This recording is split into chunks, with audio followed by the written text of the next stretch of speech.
एक मौसम में साइबेरिया नाम का पक्षी आता है। हाँ। तो अभी मोदी जी के लिए चुनाव का मौसम आ गया। अब मोदी जी कूद के बिहार आएंगे। पूछिए मोदी जी से भैया कि जब बीपीएससी का बच्चा लाठी खा रहा था तब मोदी जी कहाँ थे? जब बिहार बाढ़ में डूबा हुआ था तब मोदी जी कहाँ थे? जब बिहार का लोग पलायन कर रहा था और माननीय मुख्यमंत्री नीतीश कुमार जी ने कहते कि 30 लाख बिहारियों को हम बिहार में घुसने नहीं देंगे कोरोना के समय, तब मोदी जी कहाँ थे? हम को सौगात देने की बात कर रहे हैं। भाई बिहारियों का मोदी का सौगात नहीं चाहिए, बिहारियों का तेजस्वी का सौगात चाहिए, रोजी रोजगार चाहिए, बिहार में पलायन रुकना चाहिए। मोदी जी 2014 से सौगात दे रहे हैं लेकिन पता चला अभी तक पूरा ही नहीं कर पाए। तेजस्वी यादव जहाँ बोल रहे हैं कि हम आएंगे तो नौकरी देने का काम करेंगे। हाँ जरूर करेंगे, युवा हैं, कोई भी युवा आते हैं तो जरूर करेंगे। नमस्कार, आप देख रहे हैं नेशनल न्यूज बिहार। बिगुल बज चुका है बिहार विधानसभा चुनाव का और मोदी जी आज बिहार में भी हैं लगातार, और उन्होंने कह दिया है कि सिंदूर ऑपरेशन के तहत हम लगातार घर घर सिंदूर पहुंचाने का काम करेंगे। क्या लग रहा है इस पे कितना प्रभाव पड़ेगा जनता के बीच और अन्य नेता के ऊपर? अभी जनता के बीच है, पूछते हैं क्या बोलते हैं। क्या बोलिएगा भैया? मोदी जी भी बिहार दौरा कर चुके हैं, बोल रहे हैं 9 जून से सिंदूर घर घर बांटा जाएगा। एक मौसम में साइबेरिया नाम का पक्षी आता है। हाँ। तो अभी मोदी जी के लिए चुनाव का मौसम आ गया। अब मोदी जी कूद के बिहार आएंगे।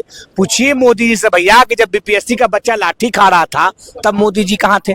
जब बिहार बाढ़ में डूबा हुआ था तब मोदी जी कहाँ थे? जब बिहार का लोग पलायन कर रहा था और माननीय मुख्यमंत्री नीतीश कुमार जी ने कहते कि 30 लाख बिहारियों को हम बिहार में घुसने नहीं देंगे कोरोना के समय, तब मोदी जी कहाँ थे?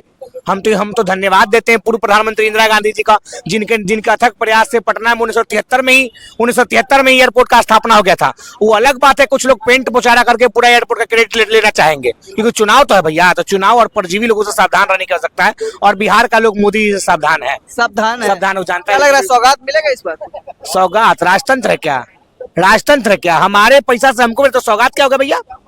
देश की जनता का पैसा है और देश जनता का पैसा देना पड़ेगा। पूछिए ना भैया, कांग्रेस की सरकार के समय, यूपीए की सरकार के समय बिहार में जो भी विकास परियोजना होता था उसमें 90% केंद्र सरकार दे रहा था। आज काहे 40% केंद्र सरकार दे रहा है और 60% बिहार सरकार दे रहा है? अच्छा, लग रहा है तेजस्वी यादव भी दावा कर रहे हैं नौकरियों को पूरा करेंगे। तेजस्वी जी क्या दावा कर रहे हैं, कौन दावा, उससे मतलब नहीं है। हम कह रहे हैं कि मोदी जी जो आए हैं बिहार, उनसे जो उनको जानता है छलावा, अब इस बार बिहार सहेगा नहीं। और तेजस्वी जी और महागठबंधन जो लोग वादा किए, तेजस्वी जी ने वादा किया था नौकरियां के लिए, नौकरियां किया। महागठबंधन की सरकार थी, कांग्रेस पार्टी से उसमें अलायंस थी, कांग्रेस पार्टी ने पूरा वादा पूरा करने का काम किया। मोदी जी से बिहार की जनता, यूपी एनडीए की सरकार से बिहार की जनता को सावधान होने की आवश्यकता है। क्या बोलेगा? मोदी जी का बिहार दौरा था, जब सिंदूर ऑपरेशन के तहत लगातार यहाँ पे बोलेंगे घर घर सिंदूर बांटा जाएगा। अरे देश के माननीय प्रधानमंत्री जी, विदेश मंत्री जी, आप बताइए, दुश्मन मुल्क को जानकारी दे रहे थे, हमारी सेना अटैक करने जा रही थी, उससे पहले आप दुश्मन मुल्क को जानकारी दिया किसी ठिकाने पे हमला करेंगे। तो कहीं ना कहीं सेना को आप लगातार 2011 के बाद कमजोर किया देश में, ये देखने को मिला है। और ये क्या 5 सालों से एक भी बहाली नहीं हुई है सेना में। सेना की जो सुख सुविधा थी हमारे, उन लोगों तक पहुंच नहीं पा रहा। हम देश के माननीय प्रधानमंत्री जी से, गृह मंत्री जी से और रक्षा मंत्री जी से मैं पूछना चाहता हूं, जो पहलगाम में हमारे शहीद हो गए भाई, क्या किसी के पति आप लौटा पाइएगा? किसी का बाप लौटा पाइएगा? किसी का भाई लौटा पाइएगा? क्या उन सिंदूर को लौटा पाइएगा? आप उस सिंदूर का बदला लेने के लिए हमारी सेना पूरी मजबूती के साथ पाकिस्तान में आतंकवादियों को मिट्टी में मिलाने का। इस बार कितना प्रभाव पड़ेगा इस चुनाव पे लेके मोदी जी बिहार दौरा पे? कितना प्रभाव? देखिए, कोई प्रभाव इन प्रधानमंत्री के आने से कोई प्रभाव नहीं पड़ने जा रहा है। यहाँ सिर्फ चलेगा तेजस्वी प्रसाद यादव, उसके आगे कोई नहीं चलेगा। लोग समझ रहा है कि ये बेवकूफ बनाने आए एक बार फिर बिहार में। अब बिहार की जनता इनको सिंदूर लगाकर 2025 में भेज देगा बिहार से। जिस तरह से मोदी जी बिहार आए हैं, कितना प्रभाव पड़ेगा इस पर बिहार विधानसभा चुनाव पे? विधानसभा चुनाव अभी आगे है, देखिए क्या होता है। फर्क तो पड़ेगा ही। फर्क पड़ेगा? क्या नहीं पड़ेगा। तो किसकी सरकार बनेगी मोदी जी की? सरकार तो फिलहाल अभी बीजेपी के गठबंधन की सरकार बनने वाला है। बीजेपी की बनेगी फिलहाल तो ऐसा ही है। और लोग बोल रहे हैं कि अब डबल इंजन की सरकार खटारा हो चुकी है, अब नहीं चाहिए। मुख्यमंत्री बदलेंगे लोग, मुख्यमंत्री उम्रदार हो गए, उनको बदलेंगे। बदलिएगा, पर चेहरा तो वही है ना। चेहरा वही है तो देखा जाएगा, जो पार्टी जो लोगों को जो निर्णय लिखी वो करेंगे लोग। पर सी वोटर सर्वे में लगातार तेजस्वी यादव को आगे दिखाया जा रहा है। ठीक है, अभी उन लोग पारिवारिक कला चल रहा है, इसके लिए कुछ वोटर कटेंगे उनका। पारिवारिक कला भी तो चल रहा है उनके अंदर। अब लोग ये भी कह रहे हैं कि जो परिवार को नहीं संभाल पा रहा वो देश को क्या, राज्य को कैसे संभालेगा। लालू यादव तो निकाल दिया ना तेज प्रताप यादव को। पार्टी से निकालने से क्या होगा, पार्टी से निकालने से क्या होगा। पार्टी से निकाल दिए, परिवार से निकाल दिए, इस तरह का तो विचारी और समाज से तो समझौता नहीं ना किया लालू यादव। नहीं, वो तो दिखावा है, पब्लिक को धोखा देना है। अब क्या भाई ओपनली अपना पोस्ट करके दिखा दिया तो अभी दिखावा है। सब दिखावा ही है, एक तरह का दिखावा ही है। जहाँ वो निकालने के बाद भी तेज प्रताप कहीं ना कहीं से विधानसभा में खड़ा होंगे और जहाँ से भी खड़ा होंगे वहाँ से आरजेडी अपना कमजोर सब प्रत्याशी देगा। मतलब ये रची साजिश है यहाँ पे। जी चलिए, साजिश। बिहार विधानसभा चुनाव में मोदी जी भी अब बिहार का दौरा कर रहे हैं, सब नेता यहाँ दावा कर रहे हैं, लग रहा है कौन नेता अब खड़ा उतरेगा। जो हम लोग के हित में काम करेंगे, युवा को साथ देंगे और हम चाहते हैं कि बिहार में युवा सरकार हो। कौन है युवा में, कौन बनना चाहिए आपको? युवा और चुनाव होने की ही बात बताई जाए। अभी चेहरा तो काफी सारे हैं, तेजस्वी यादव हैं, प्रशांत किशोर अभी तो हैं, 2-3 चेहरा हैं, अभी क्लियर नहीं हुआ कि हाँ कौन हो, लेकिन 2-3 चेहरा हैं। इन चेहरों में से कौन लग रहा है कि हाँ हमारे लिए हित में खड़ा होंगे और बिहार की विकास करके देंगे? अभी तो जो युवा 2 हैं, 2 हम लोग के बीच में हैं और तीसरा एगो आए हैं, तो यही 3 गो से डिसाइड हो। चलिए, साफ तौर पे बताइए, तेजस्वी यादव या फिर चिराग पासवान या प्रशांत किशोर? चलिए, आप अगर युवा की बात करें तो कौन? अभी परसेंटेज के हिसाब से देखा जाए तो तेजस्वी यादव आगे हैं। हाँ, सी वोटर सर्वे में भी आगे हैं। सर्वे में भी आगे हैं और चिराग पासवान भी हैं, दूसरे नंबर पे चिराग पासवान भी हैं। और तेजस्वी यादव जहाँ बोल रहे हैं कि हम आएंगे तो नौकरी देने का काम करेंगे। हाँ, जरूर करेंगे। युवा हैं, कोई भी युवा आते हैं तो जरूर करेंगे।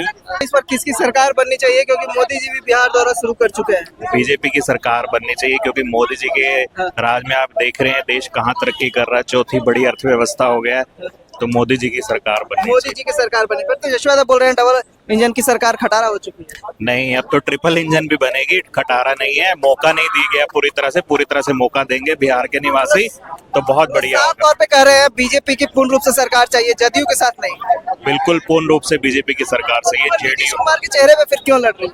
अब बस चेहरा है यहाँ पर नीतीश जी का, अदरवाइज बीजेपी खुद ही कैपेबल है, लेकिन ये कि वो अपने गठबंधन साथियों को साथ लेकर चलना चाहती है, तो वो साथ लेकर चल रही है। बिहार दौरा किए हैं, घर घर सिंदूर बांटने कर रहे हैं, इस पर बिहार विधानसभा चुनाव में कितना प्रभाव पड़ेगा?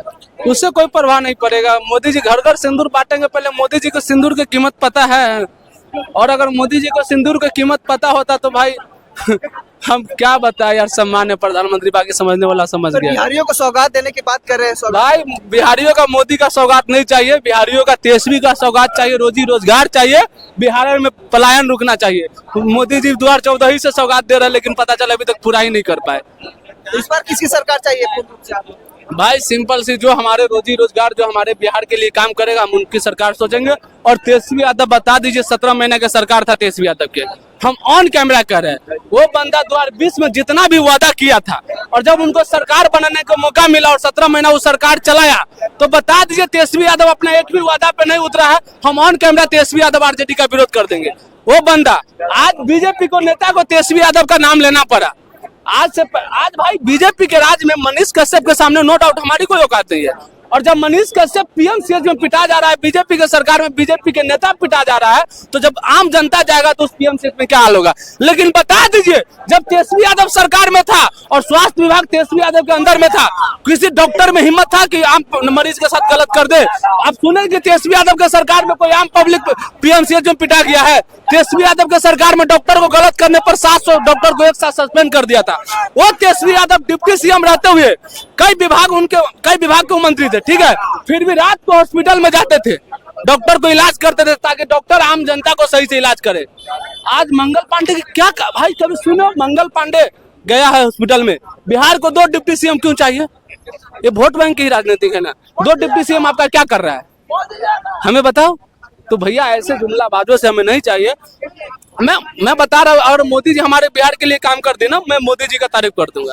बस आप मोदी जी को बता दीजिए, अभी आगे मोदी जी एयरपोर्ट बना देगा। बिहार को एयरपोर्ट नहीं चाहिए, एयरपोर्ट है। बिहार को चाहिए रोजगार। जो बिहार से पलायन हो रहा है ना, वो रुकना चाहिए, ठीक है। क्या चाहते हो कि मतलब जो अभी ट्रेन में बिहार के मजदूर जो ठूस के जा रहा है ना, वो प्लेन में चढ़ के जाएगा, लेकिन जाएगा बिहार से बाहर है। भैया अगर आज मोदी जी कल कारखाना दे देता है तो हमारे भी परिवार को रोजगार मिलेगा, पूरे बिहार परिवार को रोजगार मिलेगा, सबके लिए होगा, हमारे लिए सिर्फ नहीं होगा। ठीक है, तो मोदी जी दे तो दे, हम मोदी जी की तारीफ कर देंगे। लेकिन आएगा मोदी जी बोलेगा लालू जी क्या किया, लालू, अरे लालू जी क्या किया, तू क्या किया बताओ ना, तू बताओ ना यार, यही बोलेंगे, उनका भाषण फिक्स रहता है। आपने सुना क्या कुछ लोगों ने कहा, कमेंट बॉक्स में अपनी राय देकर बताएं। धन्यवाद।